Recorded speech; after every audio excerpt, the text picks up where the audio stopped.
Well, the whole idea is that they like released pictures and photos and I think part of a trailer for the new Space Jam movie Mm. that they're What? with LeBron. Yeah, and they show like the redesign on They of read like her.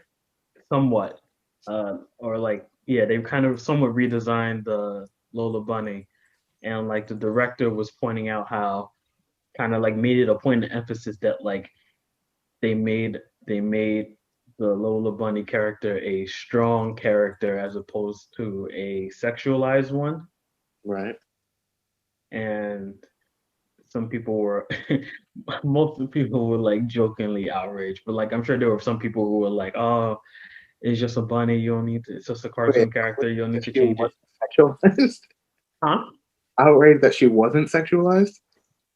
Or Like outraged that you you're taking changed it. That away you our need. hot bunny cartoon characters? Where's our hot bunny cartoon representation? I mean, you gotta if you like attractive Right. animated bunnies, you'd be upset too, right? That's for one. That's the childhood, right? Yes. I don't fully Lola Bunny, understand. Lola Bunny's the childhood. So most people were like jokingly upset about like the They change don't want a made. strong, liberated Lola. They want a hot, What was, can I just ask what was beforehand, like what made her sexualized? like short, Um, it's like swinging the hips. yeah, they made her. I guess they made her. She swung her hips. She had like a was it a midriff? Juicy bunny ass? Like I mean, Kind of. I maybe I think you could describe it as juicy bunny ass. I Yeah, she guess. was definitely like tooting that thing up, you know? Like, Yeah. didn't she like What kiss somebody in the first one? she kissed bugs. yeah. Yeah. Mm. But like yeah, they made it that she was like Made his the carrot stand up. something like that. She But made her like the love interest of yeah, bugs. So like yeah, she was so they like just just a sexually desirable, I guess, character. yeah. She was the eye candy. Yeah, she was eye candy. Interesting.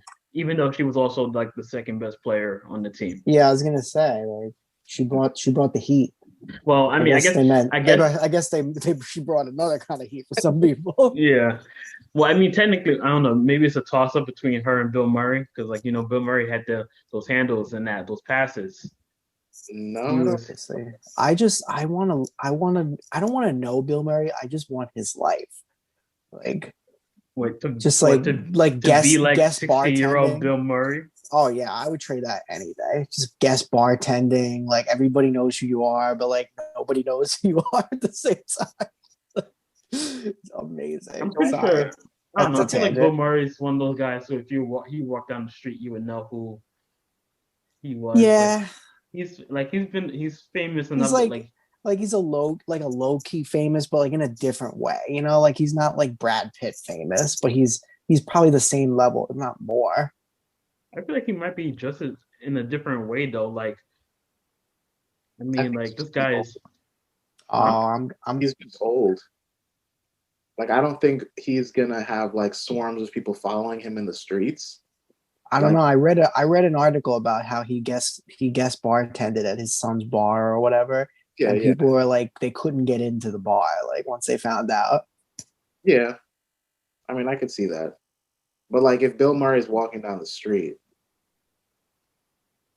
who attracts a bigger crowd, Bill Murray or Brad Pitt? No, you like Well, for sure, well, Brad following Pitt. people down the street is weird in general. So like I don't know.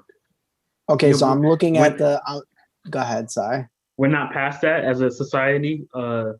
Like mobbing celebrities down the street. No, Nah. absolutely. If anything, we've reverted to that. Yeah, we're doing it more now. We're doing it more. Right. Well, we do it. We just do it on our phones. So that's what my thinking is, right? Too. I'm seeing the clear differences between 1996 and 21 Bunny.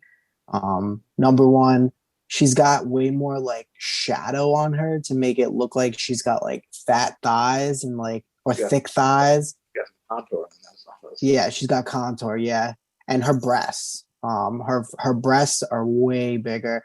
and her middle of her body in 1996 looks like a pencil, and then it's like her huge hips, whereas now it's like she's got hips, but it's just like a rat. It's like a uh, the Yeah, jersey is like they loose took on away her. her. They took away her. I guess some of her Okay, curvature. wait a They minute. added like they gave her like a basketball sleeve, a shooting sleeve, and Oh, they covered. like Oh compression yeah, shorts, and they gave her like yeah, compression shorts under yeah. her regular shorts. So like they made her like Even her curve, like her pelvic curve, it was more triangular. I'm not trying to get really specific here, but her triangular pelvic curve was 1996. Now it's just a line. Wait. So I have questions. So you originally brought this up as slut shaming of Lola Bunny. yeah.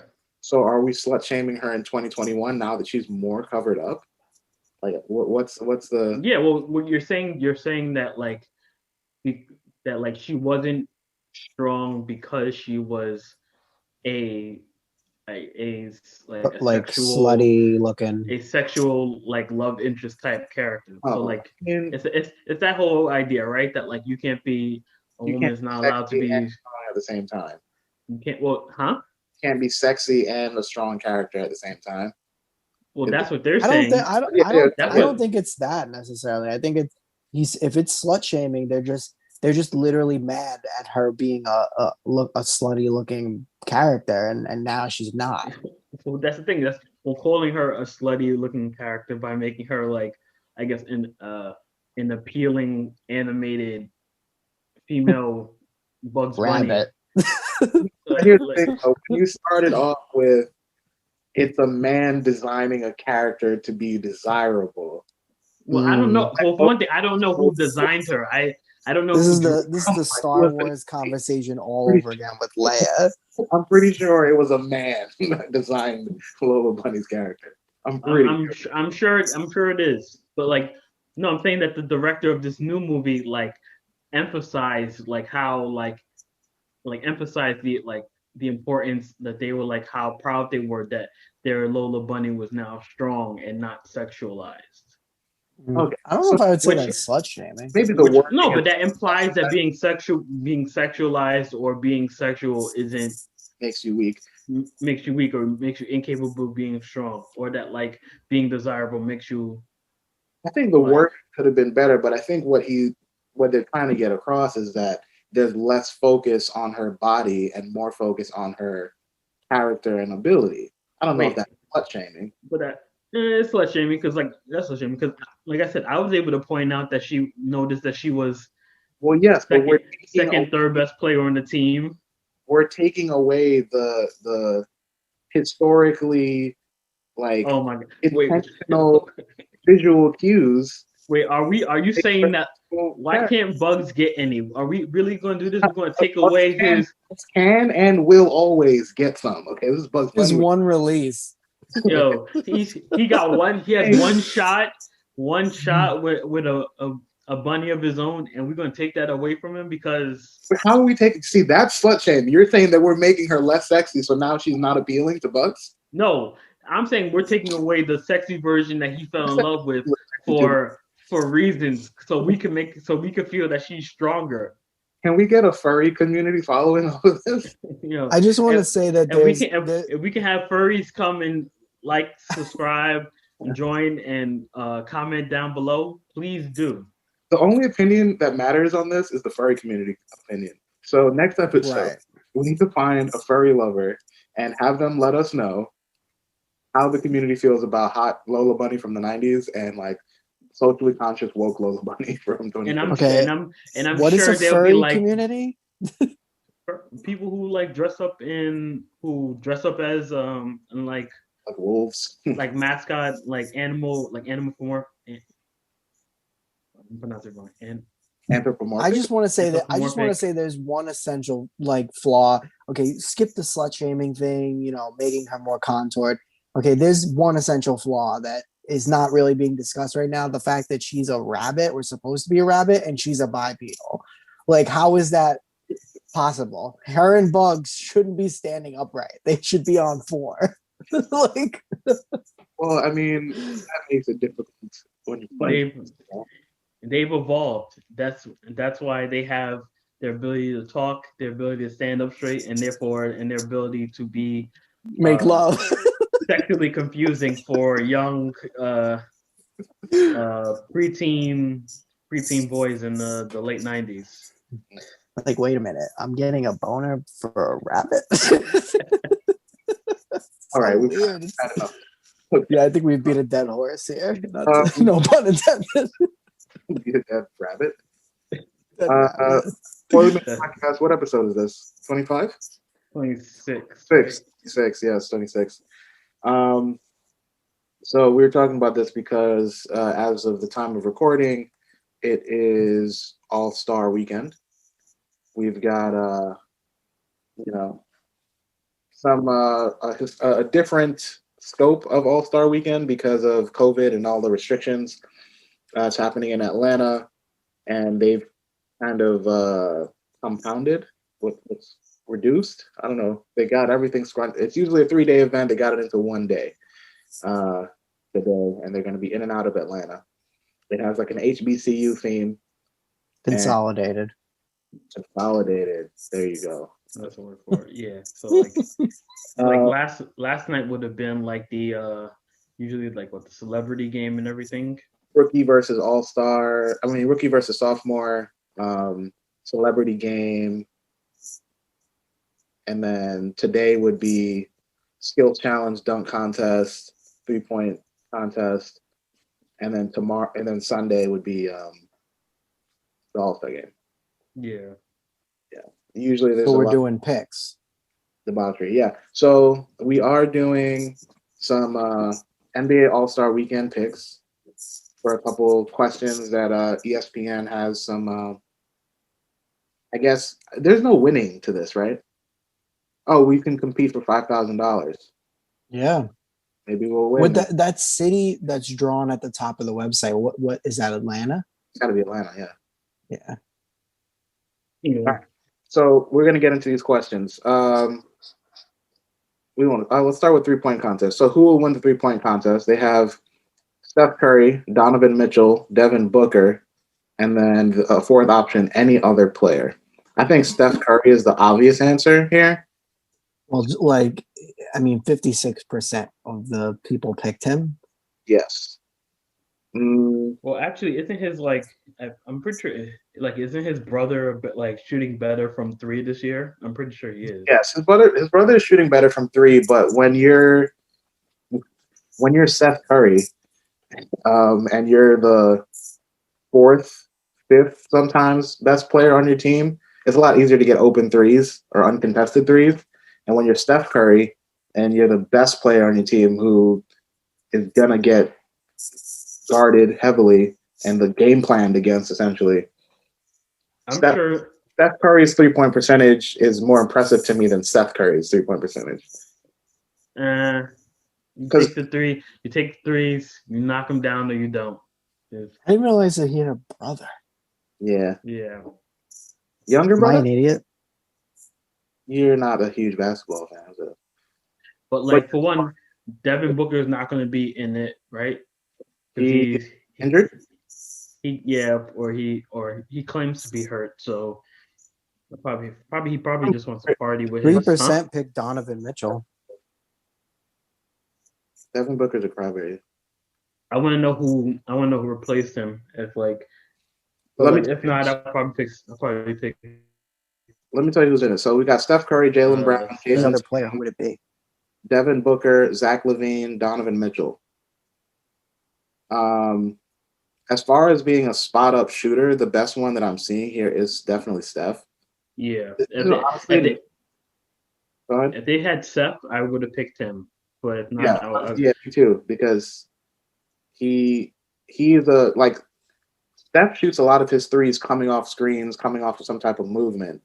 Steph is almost always set up for a 3, like a stationary 3. So I think that does play to his skill set better. No one here really is like a pure shooter. This is actually a pretty bad list. Yeah, that's probably they have a bunch of all-stars They have a bunch of all-stars. Well, I guess that's part of it because they can't afford to have just like a bunch of all these. They can't have all these auxiliary like players, right. but they still have them there. That's why this whole thing is dumb. But okay, Oh, we'll continue. talk why it's done later. Okay, just let's not argue yet. So okay, I mean, I guess we're all saying Steph Curry then. Yeah, I'd say him. Mike is going with the mob. He's voting with the mob. Steph Curry. Oh yeah, always vote with the mom. Let's go dunk contest next. Yay. So we've got the ESPN quiz or questionnaire. It's got Obi Toppin. Shout out to Obi Toppin, New York Knicks, stand up, Knicks tape. Making the playoffs this year. Anthony Simons. Come on, do not shit on the Knicks, I swear. No, I'm just saying Nick Safe is that era passed. We Shut gotta come up. up with a new one. It's always Knicks tape. It's been Knicks tape for 15 years now. Then it's been an embarrassment to Nick Safe then. Well, the whole Knicks organization is an embarrassment. Let's not get into that though. Oh. Anthony Simons, Cassius Stanley, or any other player. I don't know who else is in it, but I hope it's not that much more. Let me see. I want my name to be Cassius Stanley. That's fucking sick. That's a pretty black name. That's yeah. I love that name. That's a blackety black name right there. The only people I see on it Were those three? Yeah. There has to be more. Yeah, I don't know. The ESPN thing doesn't allow you to see. Does it have the full list? Or are you looking somewhere Maybe else? A separate article that shows the. Maybe we go to TNT. But if it's a halftime thing, I would imagine they can't be that. Like they usually do multiple rounds. Like if they make this be a long drawn out thing, the guys who are playing in the actual game are gonna like lose their legs. Well, you got like 26 players, so you can just put the other guys that weren't playing that much in the second half anyway. But I don't know. That's another thing. If you're gonna like half-ass this and do like 2 players per contest, then why do it at all?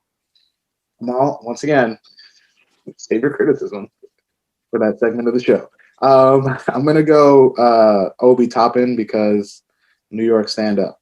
He's a jumper. He's a jumper, but Anthony Simons, he's small. He's got crazy bunnies. I don't know if you've seen that guy jump. Mm-hmm. You don't get to see a lot of bunnies. Right. That wasn't even intentional. Portland, like he's a shooter on Portland, so we don't really get to see him go to the rim. But this guy can jump crazy, and he's smaller. The bigger guys, I feel like it's less impressive when they dunk because like they're taller and they're usually not able to do like the super athletic moves. That's true. But I think it would be Obi and Anthony as the best. Cassius Stanley, I haven't seen too much of him. I think he plays on Detroit. Me either.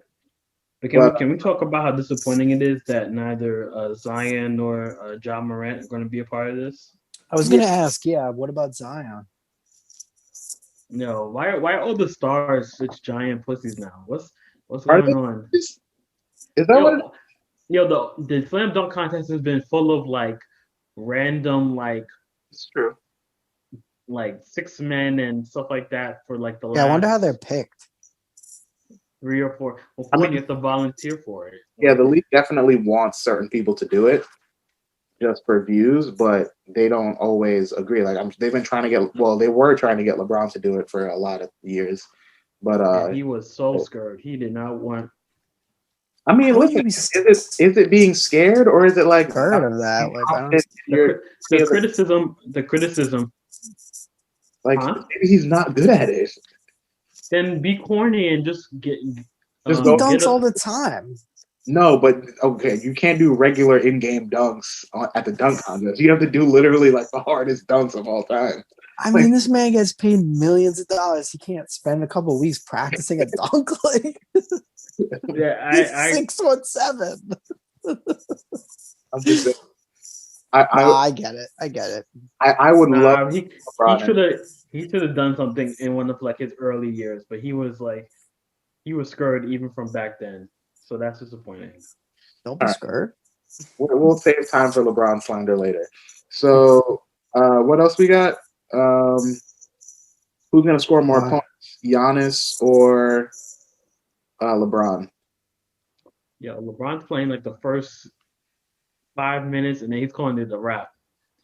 He probably not, but No, Is it pronounced Giannis or is it pronounced Giannis? Giannis.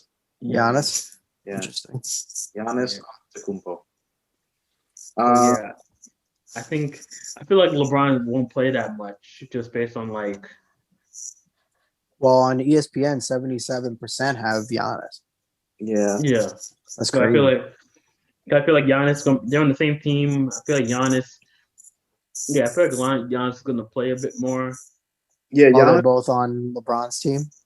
Yeah, Yeah, both on the same team. Yeah.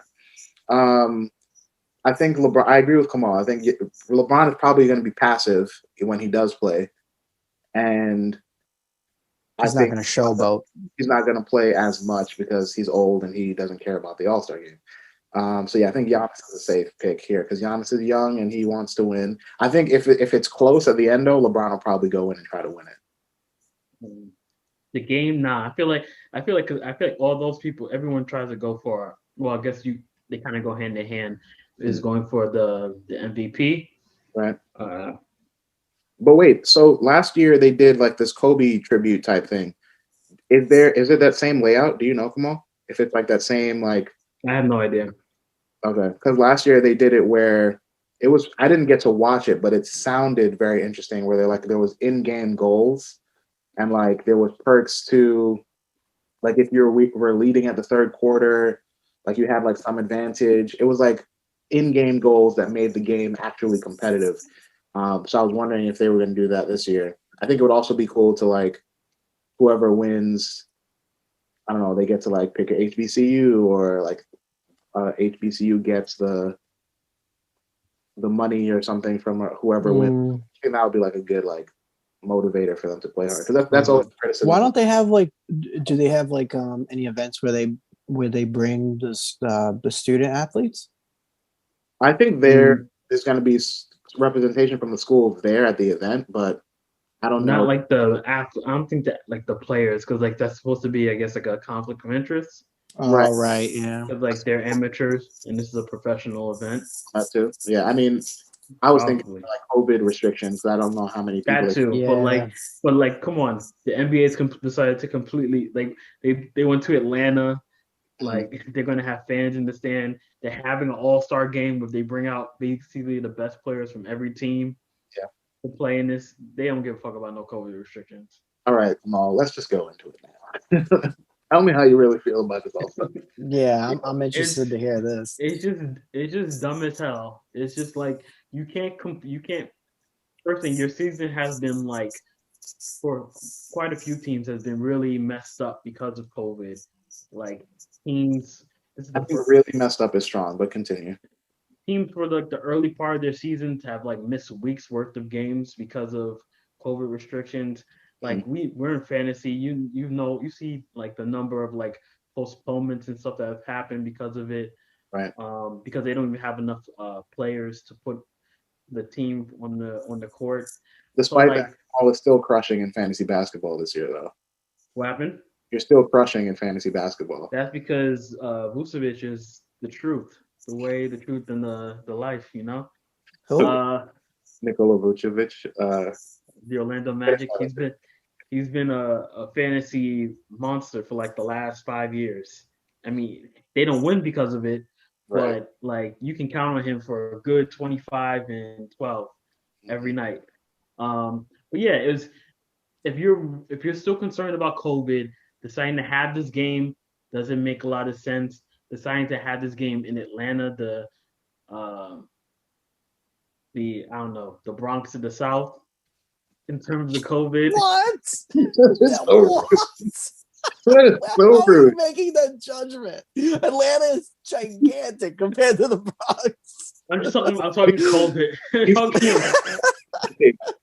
If I anything, it's the assume you're Texas. talking Texas about is the the Bronx of people, the the South. mentality of the people, not I'm talking about like blackness and yeah, COVID. people That's are what. best qualities. As a person from the Bronx, like you can say that, but it also Episode title right there. it's so fucked up. Sorry. So yeah, This is definitely going to like be a clip because I need people to hear this. I'll say it again. But yeah, so like they decided to have it in Atlanta. First thing, people are all the NBA players are wilding out this weekend because Atlanta's been open for. I don't think I think it's going to be a good amount of them in those clubs, but the league is going to be cracking down. They've been cracking down on people who uh, violate the terms or whatever. I think if you do it this weekend in front of everybody, first of all, you don't care about your team. It's just going to make you look really bad. If you end up in a strip club tonight and you're an NBA player, But like, but you're telling me I'm a single multimillionaire black man in Atlanta stay your ass during at home. All-Star weekend and I gotta stay my ass home? Yes. Then we should not have a game. Ridiculous. That shows that's a giant hypocrisy right there. You're telling me I'm gonna have to play in this game in Atlanta, but I can't go to the club in Atlanta? All-Star Weekend has never been about the hoes and the after parties. It's been all about the hoes and the after party for All-Star Weekend. That's literally what it's about. Yeah. Like, I think we're getting into your dream territory. no, this is no. Literally, hoes like mark this weekend on their calendars. Like this is the weekend to I'm get gonna snag me an NBA player. Exactly, that's what they do. They literally. Well, also, wait a minute. Let's just backtrack a little bit. Let's not refer to them as hoes. Okay, these are professional working women. Okay. Yeah, seriously, come on, you guys are better than this. These are.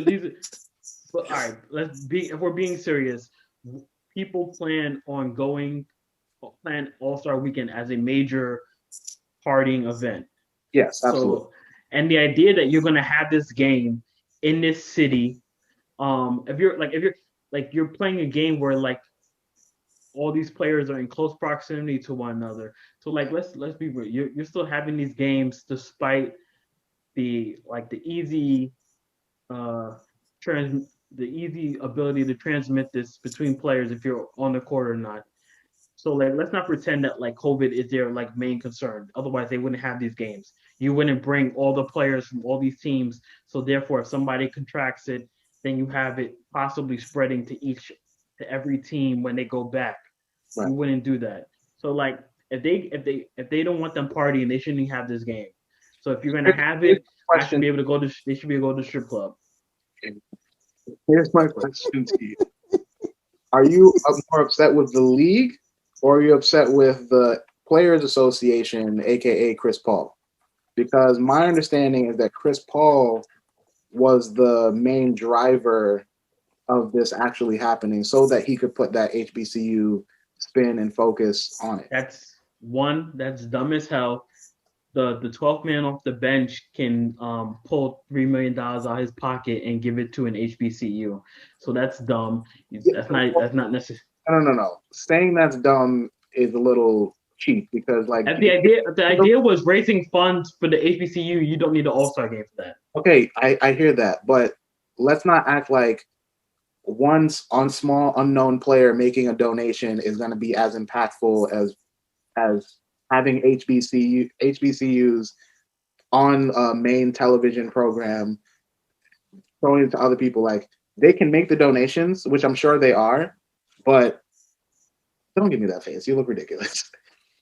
The spotlight that you get from putting the name and everything in front of everyone's faces is a bigger impact than just making the donation quietly, because people don't just want small donations.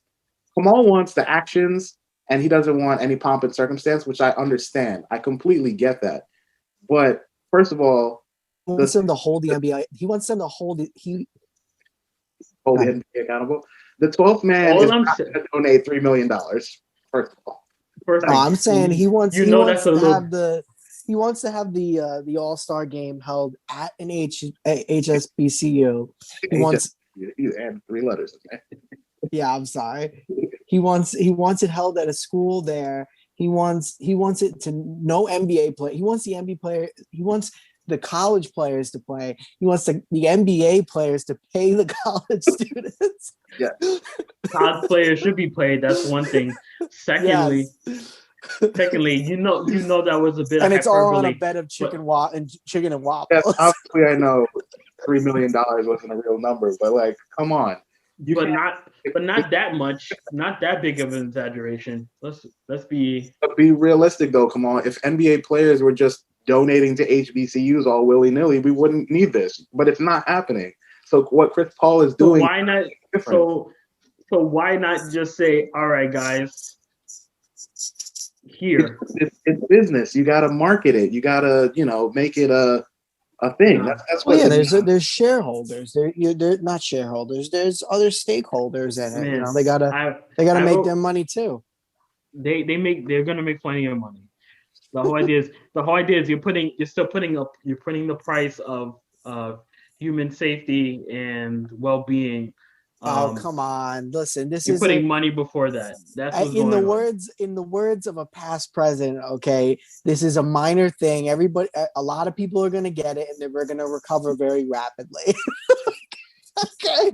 So I don't want to hear it. You see, that's why we definitely shouldn't be doing that, because we got people quoting morons.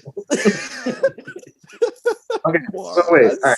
Come on, I think you got it all off your chest now. You hate the NBA and you hate HBCU. You'll understand that now. So, one more question: who will win the All-Star game? Team LeBron, Team Durant?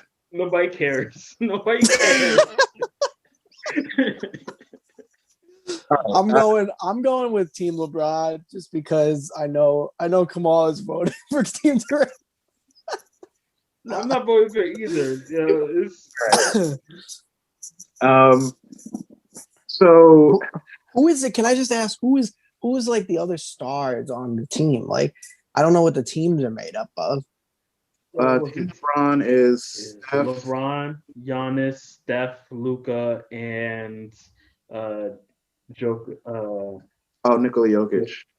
Oh, they got the squad. The squad. They're loaded, yeah. And Durant's team is what? Kyrie, Harden, Bradley Beal, Embiid, and Tatum. No, who else? Tatum? Oh yeah, I think it's Jalen. I mean, Jason Tatum. From the Celtics. Basically, they should be getting washed, but like should be, yeah.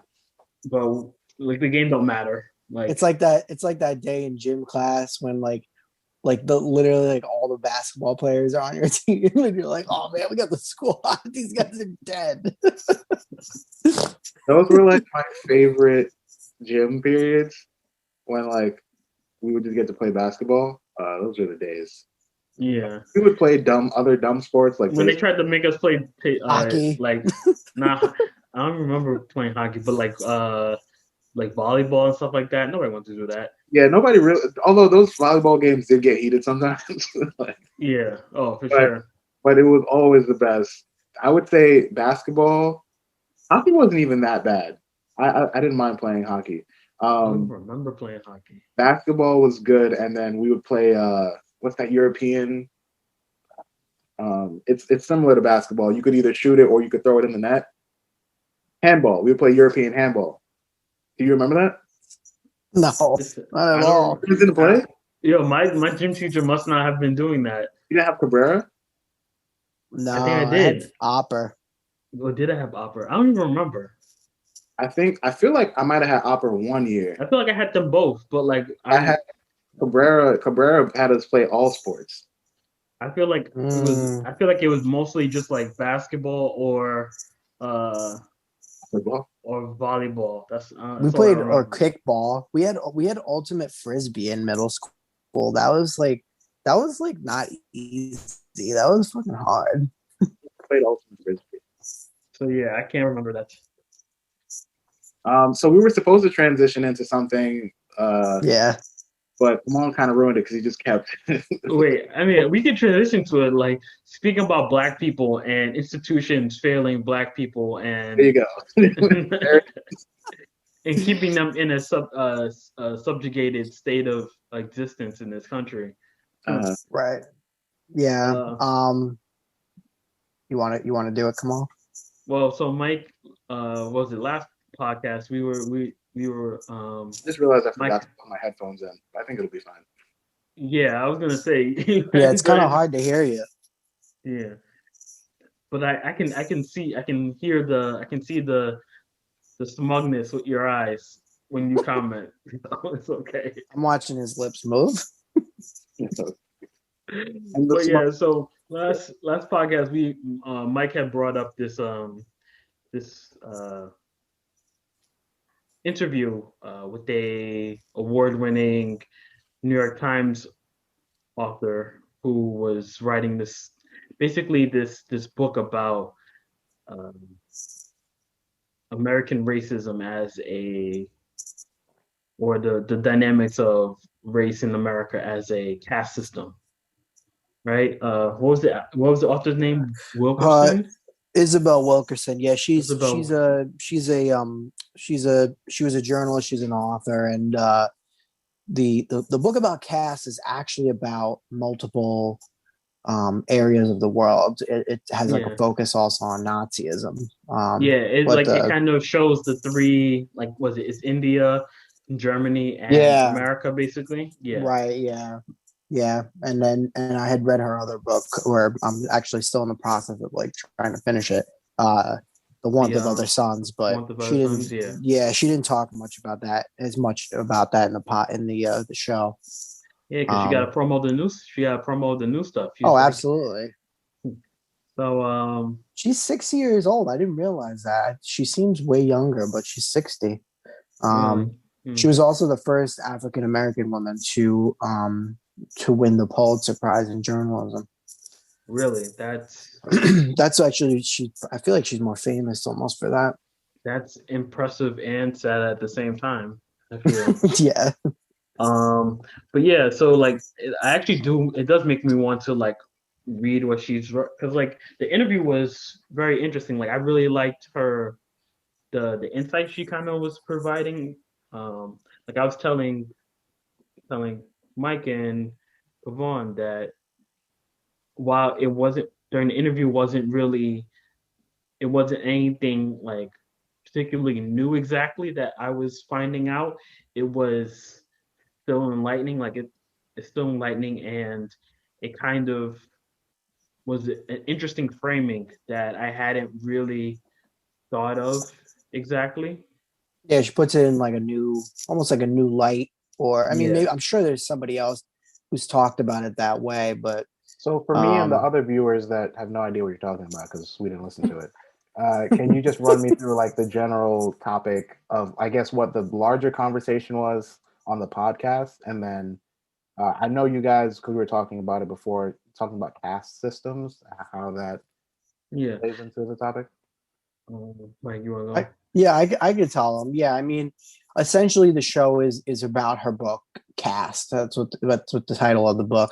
Um, and the podcast talk kind of, there's like a few different sections within the half hour or whatever, but the beginning is a little bit about her thoughts on racism in America, and they touch on her other book, The Warmth of Other Suns.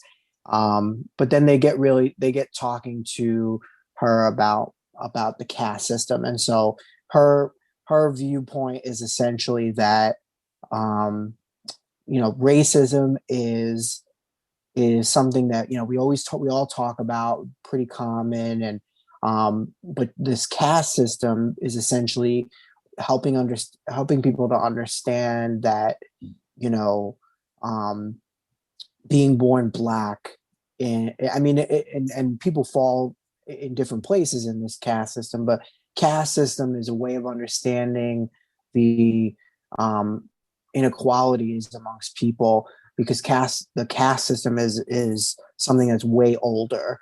And in the podcast, she makes a note that being black, being white is almost an American invention, something that's been created in America, and it's only a few hundred years old, or maybe a little bit more than a few. But whereas caste is something that we've used for thousands of years, Mm. so I think she's trying to draw the comparison between a caste system and where Black people fall, and where Black people have been placed within a caste system, and how that has affected their status in society, and She kind of interweaves with some of the ideas of her book.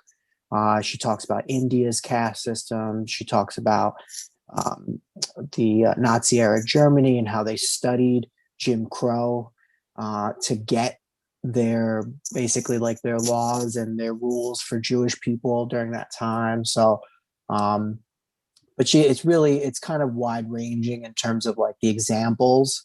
Mhm. Um, but in terms of the actual word, the cast and using that, she has a great part where she's talking about um, how cast you can imagine is the if you're thinking about a body, cast is the bone, so it's like the structure, and then race is the skin. And she says the the closed addiction, the accent, the education, the external successes that one might achieve, um, but that doesn't protect a person from the intrusion of caste, the intrusion of boundaries, because caste is essentially an effort to control and restrict and to tell people where they belong.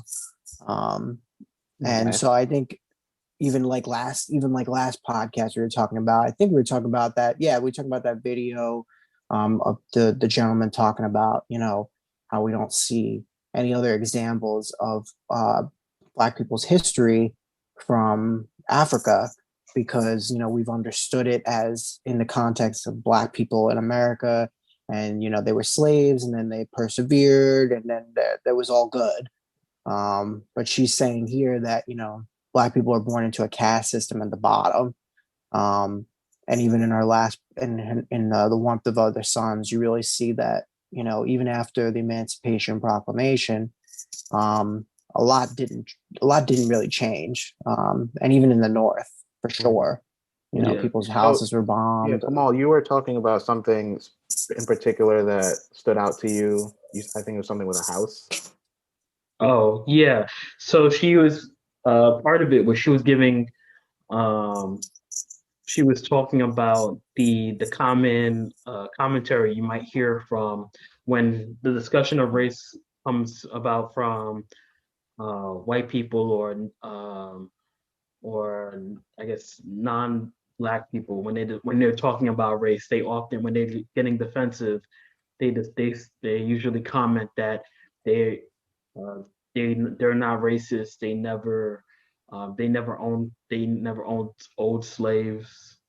They Parents never weren't owned their slaves. parents were Their immigrants, parents were immigrants. They like um lived just in the basically North. yeah they lived in North. All these kind of defenses for how they're not I guess complicit or Active part participants in slavery yeah, or participants in racism. slavery or the racism that exists Hmm. today. And the analogy that she gives is someone who buys an old house. Um, and while you may not be the person who built the house, who's responsible for laying down the foundations and the structure and the wiring and everything, once you live in that house, you are the one you have taken on responsibility of its upkeep, of how it runs and the care is given towards the house. Hmm. And so that's the analogy she's giving that the structures and foundations of hierarchical I guess oppression and discrimination have existed as foundations of this country. So while you may not have written down the laws and built the foundation in this country, you who now live in the who now live in this country and is contributing to its society have a responsibility for its upkeep and the way that race is discussed and addressed. Hmm. Mm. Is So she like making we the all share in argument? that responsibility. And Sorry, I just had a question. Is she making the argument that um, like the caste system is more uh, impactful on like Black people's lives than racism, or is she just saying it's like it's all part of it? Or no, yeah, she's saying that like it's better to describe. It was be more accurate to describe racial relations as a caste system that like that America has created like there's an as human beings, we have a need for structure and things like that. Mhm. And in America, this the creation of the hierarchical system was created with the introduction of with the interactions between white with Western Europeans, the indigenous people, and African slaves and African natives that were brought to this country, and that it created a hierarchical system, and that race was used as the indication of how the hierarchy would play. Right. So like the idea was that in caste systems you have these different hierarchies, these different classes that where you have certain expectations of who they are, how they should be treated, their expectations of how they are to be interacted with, and how they interact socially. Mhm. That's what truly what American race relations is, and that because racism is kind of this enveloping term, and but there's also an implicit personalism to it, that saying that she's saying doesn't need to be applied, that does not racism isn't doesn't need to be personal, like each person is personally have a hatred, it's the structure that existed, Mhm. this deeply embedded foundational structure and hierarchy that was created, that we were fitting people into certain different categories and classes and different hierarchies, and we use race as an indication of who fits in that class, and therefore how they are expected to be treated, how their lives are supposed to be lived. So what you're Yeah, saying and there's is that LeBron James is at the top of the caste system. no, he's at the bottom. He's at the bottom of the caste system. You see, you lost me. Yeah. Well, because they even Time for the ask, All Star like, game. they even they even ask. She asks Isabel Wilkerson, like, have you ever encountered being asked, your position in this system that you're, telling us that you should use to describe the situation, and she says, I was born black. I was born into the bottom of the caste system, and Mhm. even though I've persevered and become this Pulitzer winning, journalist. She gives a great example, or a couple actually, unfortunately, of a situation where she was meeting a client, or not a client, basically somebody she was reporting on, and someone she had a meeting scheduled with The for an interview. article for an interview for the Times, and she showed up, and they were like, oh, he'll be in a minute or whatever. And the guy comes in, he's all like disheveled. And he said, and she says, hi, I'm here to meet with you at 4 o'clock or whatever. And he's like, oh, I can't talk to you right now. Like, I have a very important meeting with the Times reporter. And she's like, like, that's me. Like, I'm here to meet with you. And he was like, no. Like, it's at 4 o'clock. Like, whatever. He doesn't believe her basically because she's black. Yeah. Um, and Even even going to the asked her point for of asking for her credentials. IDs. Yes. Oh yeah, and she Asking showed for him too, and he was like, "Don't you have anything from the Times saying that you're from the New York Times?" Like that was startling. yeah. Um, And that kind of like that's kind of the emphasis of it, that like you're because you're in this class, this group of people, there's an expectation of what a New York Times winning, Pulitzer Prize winning journalist and author will Looks look like. like, Mhm. and they don't have your skin color. They don't look like you. So like yeah, so more than it so like the idea was more than it being a personal thing, it's being an idea that these are the expectations of how and what certain people, certain cast of people in the system would live and be, I right? just want to say and real she even quick. goes, and just to bring it one more. Yeah, Oh go yeah. ahead. Oh no, I'm gonna go because this is important. This is probably the smartest we've sounded in a long time. This podcast. One thing, I sound smart all the time. Don't be Smart. don't be Shut coming for up. us. Shut up. We just sound so No, intelligent. we always sound smart. I agree No, with we him. don't. No, we don't.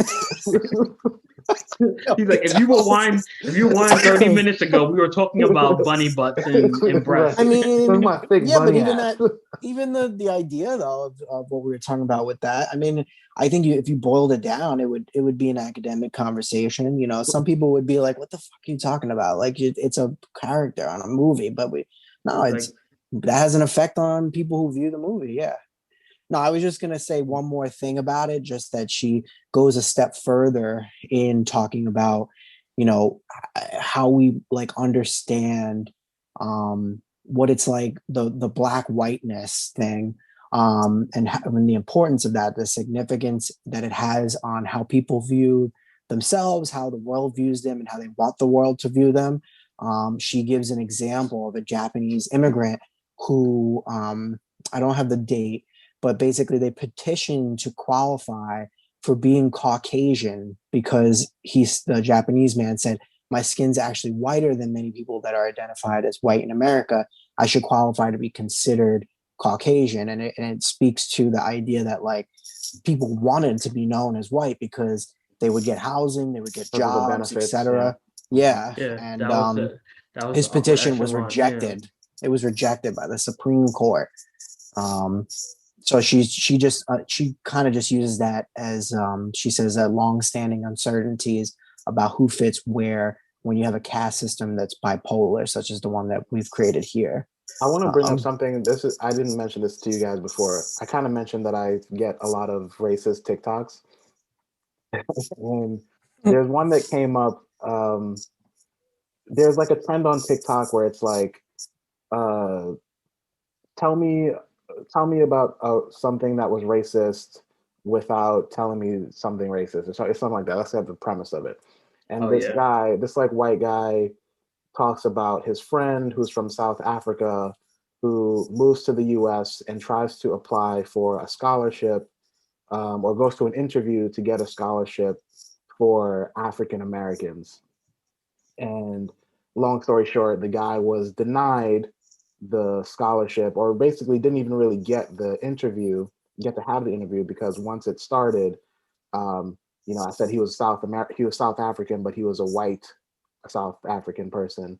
And the person who interviewed him said that he wasn't eligible for the scholarship because that's not the type of African American that we're talking wow. about. So that made me think of like that guy trying to identify as Caucasian Yeah. because of like the the literal color of his skin as opposed to the geographic Hmm. Yeah. origin of the Caucasian like species. Yeah.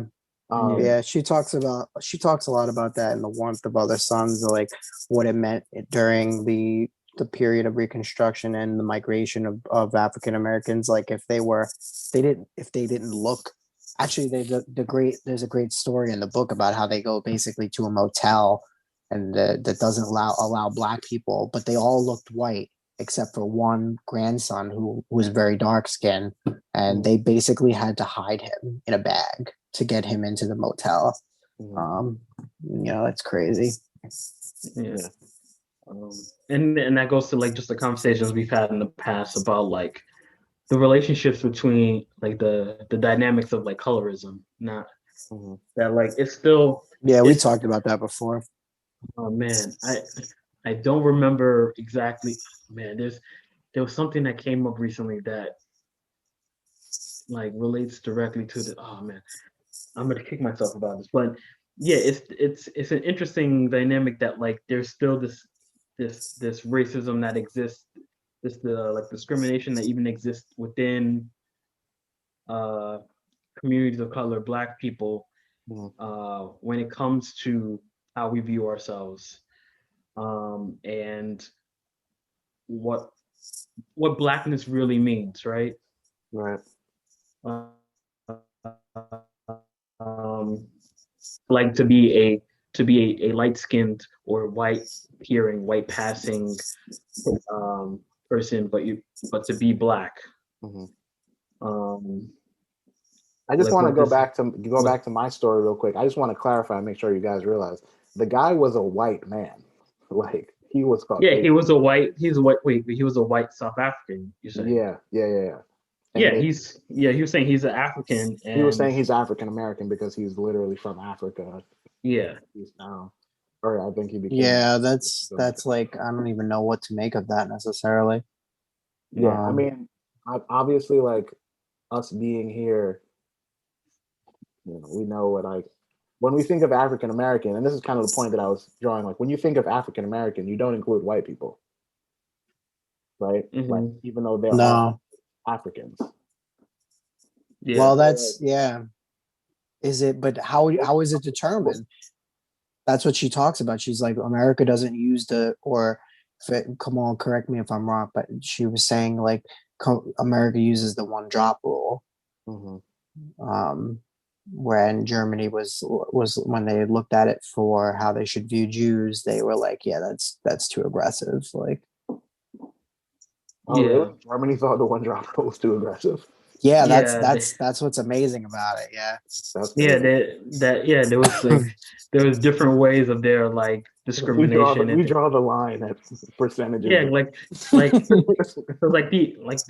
like I'll kill a talking about Jew on the sight, but if they got that paperwork, mm, they good. but the idea of Yeah, like them being like the idea of like whiteness being a creation um by America America. is Mhm. talking about like she commented about how like Germans who were studying like America's social like policies and stuff like that were surprised how Jewish people were classified as white because like Mhm. Oh, that's right. Yeah. because they considered them obviously a lower class of people, but like Right. they were just white folks in America. I Mhm. mean, Hmm. like it is definitely interesting when it comes to Jewish people because like there's always that like I don't know that tightrope that's being walked where it's like I don't know if it's tightrope that fence where it's like in We were instances where oppressed. they're Jewish and then like but in like instances where they're white, Mhm. right? Mm. And like different contexts in which those kind of like social consider like those social identities are considered, right? Right. Yeah. And Uh, she talks about the South African she because Terry Gross asks her why she didn't include that caste system, and she says basically I couldn't get to it, if I wanted to publish the book eventually. But she says, their yeah, because caste that's system was different, where like South Africans were it was such a large group of dark skinned people as compared to the amount of light skinned people in the country that they made like an upper class that everybody wanted to get into, whereas in America like the whites had to fight against becoming the minority. That was interesting. One other thing, I guess we can kind of throw this at the end, not really necessarily related to all the heavy topics we just talked about, but MJ versus LeBron was something we wanted to get into, and maybe we can have this be the last topic. yeah. Um, so I think it came up recently. I don't know why it came up. It was like a sport topic I saw like something online on or something. Instagram. Did you send it to me on Instagram? I don't remember. I think you sent Maybe. it to us in the On the chat? in messages. Yeah, it was just a conversation that was had. I don't know. I think it might have been during the Tom Brady run, and they were like so like there's a lot of goat talk, and so like when you want to talk about that relating to basketball, it's LeBron and Jordan Mm, largely for that conversation. So they were talking about who's been the more influential in the past 30 years. yeah. Um, and Was like it 30 years or 20 years? the, it's been 30, yeah, it was 30. Okay. Um, and like I mean the idea like the answer is um it's obviously Jordan, but it was just interesting like the way the conversation was going, It's right? obviously Jordan if the parameters are 30 years. If we go Yeah. who's been more influential in the past 20 years, I don't think it's as obvious as Well, yeah. So you're saying if you completely take out all of Jordan, like take But Jordan out basically as a player and make him just as a I'm just cultural asking figure, what the questions were. as a culture figure. It was 30 years, and then like like the people who were discussing it were free to like make their create their Cases for own each one. criteria. Yeah. Mhm. So like they were like so the LeBron side where people were bringing up his his The his I Promise social School. his the work with creating the school, Mhm. his social activism in recent years, Mhm. particularly with like Black Lives Matter and things of that nature. Um But is which it is for true. basketball or is it for his social Well, they were saying everything, philanthropy? just an influential figure, Bless you. just Thank like you. who was a more influential figure, and um and like so like yeah, LeBron's done a lot of good in recent years, but like it's still like we talked about last podcast about just the wave of influence that Jordan brought to the global landscape of sports and Mhm. just uh, pop culture really is still like just the fact that like you still have LeBron like in many people's eyes chasing him to a like to reach his level of achievement speaks to his influence that he's still that gold that standard, right? Yes. Okay. Mhm. So let me jump in here. So I would say that my argument for saying that he is more influential for the past 30 years, because I guess I would still say Jordan is the answer, but when you talk about, let's say, the past 15 years, right? Outside of the donation that he made to the Black Lives Matter causes, what Mm-hmm. actionable, like what actions has Jordan taken that have been influential? Like Well, actively change the what game or change socially or well like all right, so that's those are different things because like Jordan is still like arguably still the most popular athlete in America. no. I think they've Most recently done popular athlete? they've done recent polls and like he's still the most popular one. He's still the most popular athlete, Maybe and by name. I guess he's like a known athlete. Yeah. Okay. he's But still that's the not, most I mean, that speaks to his status and his that but how speaks is to he knowing someone? I know everyone knows Kim well like Kardashian it and speaks it's celebrities. yeah she's and argue and you can make an argument that she's probably the most influential What's the pop culture, influence from Michael Jordan? huh? What's the In terms influence from of Michael business, Jordan? he's the only like he's one of the only black owners And he's not good at it. in major sports. Well, he's Mhm. Lamelo's on the rise, right? Okay, so Lamelo's a 1 year in player, the past, how many years that he's been an owner? but he's been He's not a good owner. ownership and good ownership are two different things. He's one of the Okay. only, but that's another thing. That's the whole the journey is that like white people are allowed to be terrible owners, and while black people have to be good owners before that's I'm held against them. critical of all bad owners. I'm But that's what I'm saying. He's one of the only major like black owners in major American sports. mhm. He's in terms I think he has like a net worth over $1 billion in total Yeah. with all his Mhm.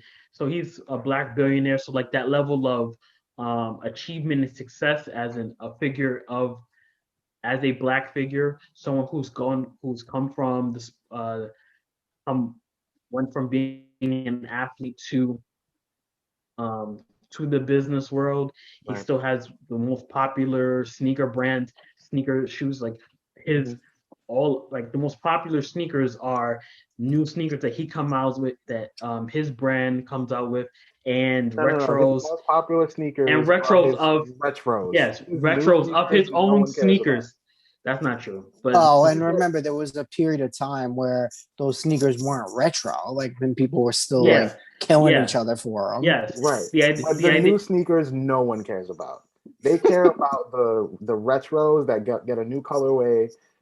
That's the only Jordans that actually that matter. Let's not those act are like anything those are new outside of the ones. Those 14. I'm counting those new ones too. If you're counting like No, ooh it's the it's new the same old. It's the old model with a new uh, colorway. and We're talking about the that's what Jordan all 3 popular art is. to Can I like jump in the here for a second? Jordan 28 or whatever we're up If to. I No got one cares. the 14s with the 2021 version with the spinning wheels and the sirens The that come out spinning from the flaps. wheels.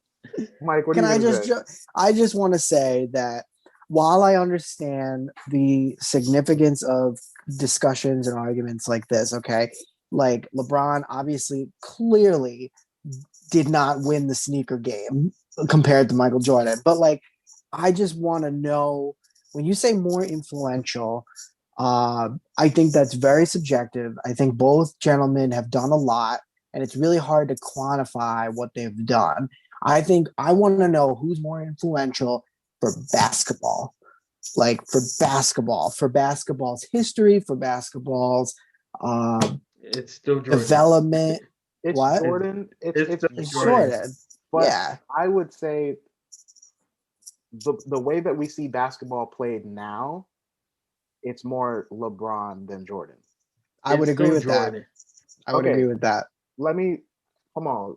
Let's say who would you say is like the next leaders of the league, like the generation that we have now, like the younger players that are either entering their prime or in their prime. Kyrie. Do they play no? Do they No. play more like LeBron or do they play more like Jordan? Well, that's different though because How is that different that speaks more as to far a as style. influencing basketball? No, but that speaks more to a style of play based on like somewhat to a degree of your ability and like the the philosophy of the game as a whole. So like how do I say this? Um like we were talking about Kyrie is more Kyrie Jordan than yeah, Kyrie's favorite player is Kobe, and Kobe's modeled his play and his the trajectory of his uh, basketball career. He's modeled it after Jordan. so So Giannis like so Antetokounmpo, Luka Doncic, Nikola Jokic, who you are could argue top that 10 Luca players. you could argue that Luca was a product of more of a product because of the Dream Team than the like LeBron. The dream team? How the dream team? I would The say the globalization of the game. He's a that's a bit. European born. Yeah, you He's can argue young. that. He's young. He's 22. Yeah, but he's still European. So you're saying that he watched more tape on the dream team than he did on. No, I'm saying the Dream Team. Oh, the fact I'm that the saying that basketball got to his country is what you're saying. yes, No, I'm not giving him that credit. yes. I'm talking about the What? way that he plays right now. Giannis Antetokounmpo, Luka Doncic, Nikola Jokic. A lot of these players play more like LeBron, all Well, he won't. around style players. Well, Giannis doesn't want to be. Well, that's nothing. The idea of being a shooter and being a ball handler has always been a battle that's kind of we've been like transitioning away from that's been transitioning toward that for the whole Mhm. time. So like Giannis is just an example of bigs that don't want to that don't want to post up and want to handle the ball and shoot, which is like what Joel Embiid that the existence of him. Mhm. Those are examples like bigger players who don't want to play in the post who like want to handle and shoot. Mhm. Um, those are those are what they're But that you don't think that's influenced by LeBron at all? I think that was it was going in that direction before. Like there bigs that want bigs that been I'm not more talking about big shooting. I'm talking about no I'm all around. but I'm saying big because Luca's a big is huge is big for a A big guard. guard. He Yeah. yeah, but he's a point guard, right? Mhm. and like so like the just that Point skill guard set shooting of guard. that just that skill set of shooting facing the basket, being a handling guard. I think is just more of like the way the game is was going. Like Positionless basketball. Yeah. You had your Kevin Garnett's and your Chris Webbers, all these Right. um, guys who are smaller but still big, but who were handling the ball and were But you're um, saying you don't give LeBron. Okay, so I mean, I would say that we give MJ credit for um, ISO basketball or popularizing ISO basketball and which like isn't that necessarily style fair of because play. yeah, okay. So you don't think it's fair to say that LeBron would have popularized or at least aided in the process of popularizing positionless basketball? You would like above any other player, is there any better example of positionless basketball than LeBron James? No. I mean, I mean, There's not. I don't know because before You do know. LeBron, There's not. before LeBron, there was Larry Bird, there was Magic Johnson. And Magic LeBron John, is Magic answer the question. Are Magic Johnson and Larry Bird better examples of positionless basketball than LeBron James? they're just as good examples. No way. Magic Johnson was a Oh seven. my gosh. Magic Magic Johnson Johnson, was a 6'8", six but nine and point Magic guard. Johnson has not succeeded in the way of changing the game, What? playing one through If five consistently, and Magic did that. if anything, I'd argue LeBron modeled his career after After Magic. Magic Johnson, I guess, but So then the success and being the number, like the success He had Kareem, Magic and he had old has Kareem, Magic has 5 rings. What are we talking about? and LeBron has what, 4, 5? He has 5 now. Does he has five? Yes. Yeah. Yeah. So Okay. wait, so what do we think about lack of success? Magic Johnson's one of the most successful basketball players and still one of the most Okay. influential players ever. Are you going to credit with Magic Johnson with popularizing or influencing positionless basketball Yes, Magic Johnson said more than LeBron? Magic Johnson led the way. Was one of the greatest players to show that I can be a big Yes, and I be a hear point that. guard. Yes, But you're not going to say that. I mean, I guess you are, but I can't credit anyone with that. LeBron has taken that to the pinnacle. I love Magic. I'm a big Magic fan, but but I'm yes, saying that but LeBron has before surpassed LeBron, there Magic. was again. I'm not saying that LeBron is a better player.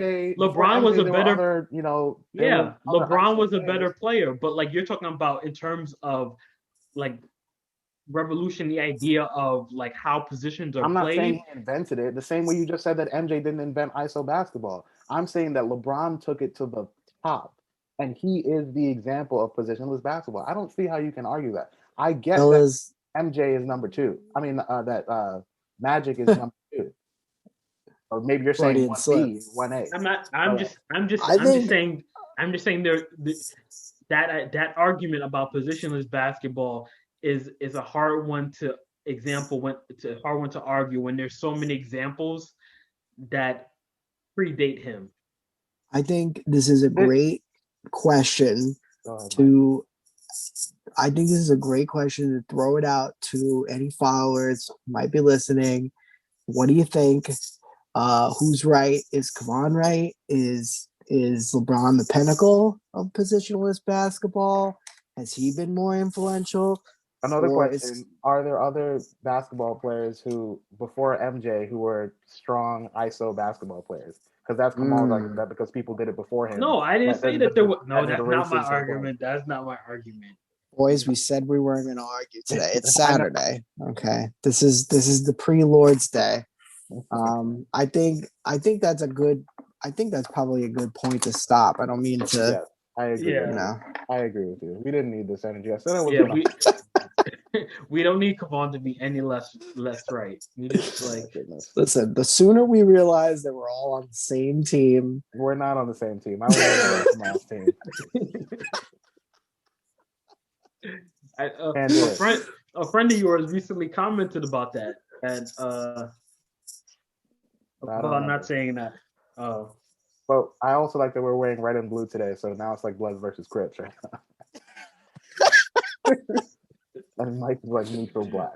the South, the Bronx of the South versus the Westchester of the California. No, I don't know. I just don't see how you can take that away from LeBron. We're done now. I don't even want to talk about it. Pinnacle is Oh, he different got the from last word. I like pioneering. that. You like that? Come on, he No, got the he got the last last word. word now. No, I got the last word. Whatever. Poorly made. Poorly made. Come over Or here. leave, man.